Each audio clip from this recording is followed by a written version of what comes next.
James Yap na pasugod sa ospital kay Chris nanlumo sa kanyang nasaksihan na pahagulgol na lang. Kahit na nga nagkaroon noon ng di pagkakaintindihan noon ang Queen of All Media na si Kris Aquino at James Yap ay hindi naman talaga maiiwasan na magkaroon ng ugnayan ang dalawa dahil na rin sa anak nilang si Bimbi. Sa kabila kasi ng kanilang hidwaan ay tila ang pagkamakaawain ni James Yap ang nangingibabaw sa ngayon at tila matagal na din na pinatawad ni James ang nasabing Queen of All Media.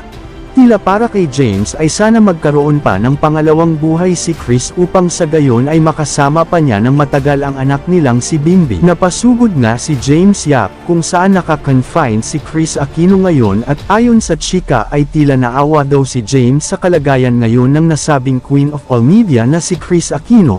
Humihingi naman ng dasal si James sa mga netizens upang sana ay malampasan pa ni Kris ang pagsubok na pinagdadaanan niya ngayon sa kanyang buhay.